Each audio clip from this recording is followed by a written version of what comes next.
오늘도 여호와를 위하여 제단을 쌓는 이 자리를 통해 주님의 은혜와 복을 누리시는 저와 여러분이 되기를 축복합니다. 오늘 본문은 다윗이 여생의 마지막 장면에서 인구조사라는 하나님 앞에 범죄를 저지르며 받게 되는 고난과 그 고난 가운데 제단을 쌓고 예배하는 장면의 말씀입니다. 병행 본문인 역대상 21장과 함께 이 본문의 내용을 처음부터 살펴보자면 꽤나 많은 시간 본문을 찾아가며 깊은 말씀을 이해할 것입니다. 그렇게 이 아침에는 모든 내용을 다 전하기보다는 이러한 배경 가운데 오늘 다윗이 아라우나 또 역대성에서는 오르난이라고 불리는 자의 타작마당에서 제단을 쌓고 예배드리는 모습을 보며 우리의 삶에서 예배에 대한 적용점을 찾고 고난의 자리가 예배의 자리입니다 라는 주제를 가지고 말씀을 잠시 나누려고 합니다. 첫째로 고난 가운데에도 순종의 예배를 드리십시오. 오늘 본문 18절 19절에 보면 갓 선지자가 다윗에게 여부스 사람 아라우나의 타작마당에서 여호와를 위하여 제단을 쌓으소서 하매 다윗이 여호와께서 명령하신 바 갓의 말대로 올라가니라 라고 기록되어 있습니다.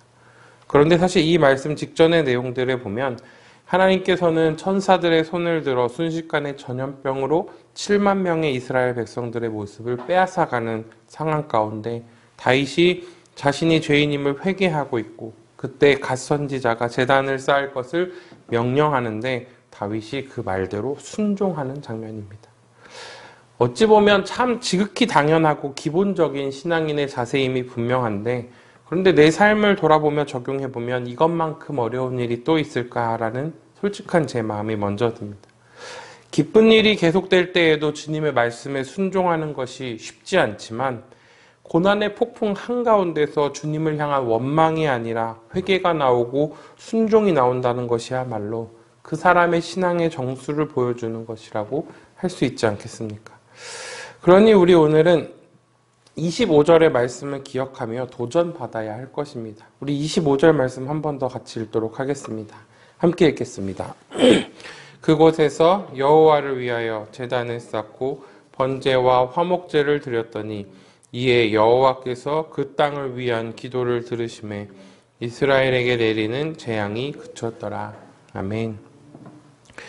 다윗은 고난의 한복판에서 주님을 위해 제단을 쌓고 순종의 예배를 드렸습니다. 하나님의 일하심의 순서를 바라보십시오. 재앙이 그치고 제단을 쌓았다라고 말하지 않습니다. 재앙 중에 다윗이 선지자 갓의 명령에 순종했고 번제와 화목제를 드렸더니 이에 여호와께서 기도를 들으시고 재앙이 그쳤다라고 분명히 말씀해주고 계십니다. 역대상 21장 26절 27절에서는 이 장면을 이렇게 이야기합니다. 다윗이 거기서 여호와를 위하여 제단을 쌓고 번제와 화목제를 드려 여호와께 아뢰었더니 여호와께서 하늘에서부터 번제단 위에 불을 내려 응답하시고 여호와께서 천사를 명령하심에 그가 칼을 칼집에 꽂았더라.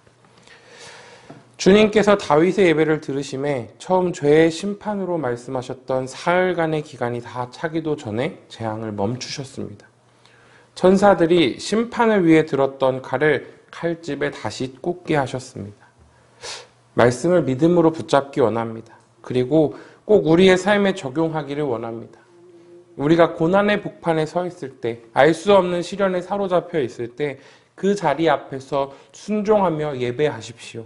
그래서 살아계신 하나님을 경험하는 저와 여러분이 되기를 축복합니다.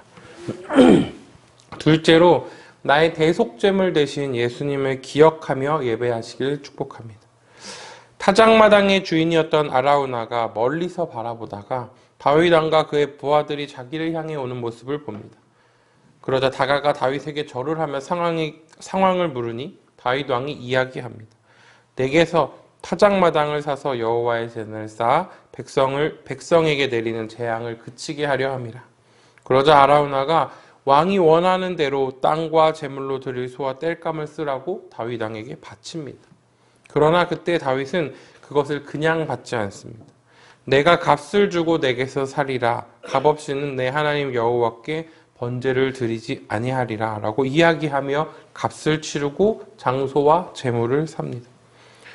여기에는 제사에 대한 다윗의 분명한 생각이 반영됨을 봅니다. 당시 제사는 자신의 죄를 대신할 번제물이 필요했고, 이 번제물은 본래 자신이 죽어야 함에도 불구하고 나의 죄값을 대신 치르는 대속물이었습니다. 그렇기에 다윗은 자신의 죄를 대신할 대속물을 그냥 받을 수 없었던 것입니다.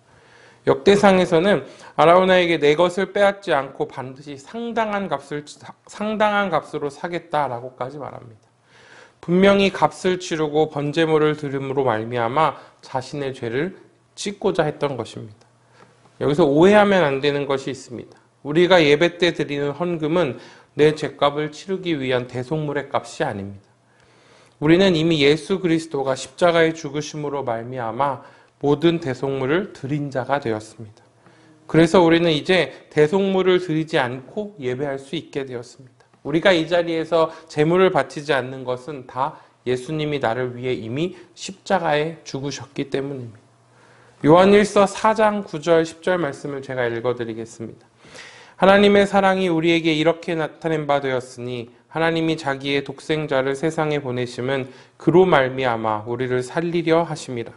사랑이 여기 있으니 우리가 하나님을 사랑한 것이 아니요 하나님이 우리를 사랑하사 우리 죄를 속하기 위하여 화목제물로 그 아들을 보내셨습니다. 아멘.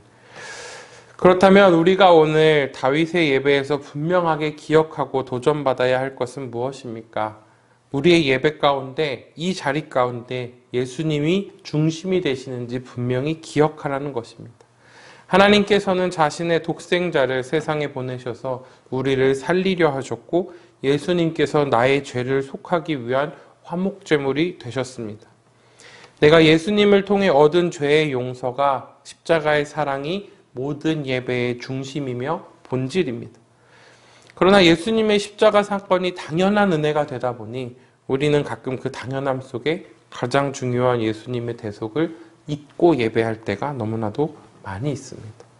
바라기는 여러분, 오늘 이 예배뿐만 아니라 모든 예배 가운데 내 죄를 용서하시고 대신 죽어주신 예수님의 그 십자가 사랑에 감사하며 그것을 반드시 기억하며 예배하는 저와 여러분이 되기를 축복합니다.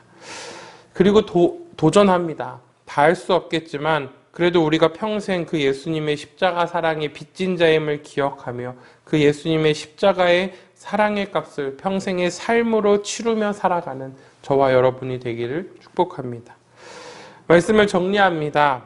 오늘은 본문을 통해 다윗이 고난의 중심에서 하나님을 향한 순종의 제단을 쌓고 그곳에서 하나님의 응답하신 사건을 보았습니다. 이러한 하나님의 응답하시는 죄로 인해 징계를 받아 두려워하는 다윗을 향한 하나님의 사랑을 보이심이었고, 그리고 그 자리에서 솔로몬의 성전이 건축되어지는 놀라운 역사가 이루어지는 땅으로까지 하나님은 우리 다윗에게 사랑을 보여주셨습니다. 그렇다면 여러분, 우리도 지금 고난 가운데 있다, 시련 가운데 서 있다라고 생각한다면 그 자리가 바로 아라우나의 타작마당 예배의 자리가 될 것을 믿고 기도하는 저희가 되기를 원합니다. 그때 주님께서 우리를 만나주시고 그 고난과 시련을 통하여서 우리 가운데 놀라운 일들을 이뤄가실 것을 믿습니다.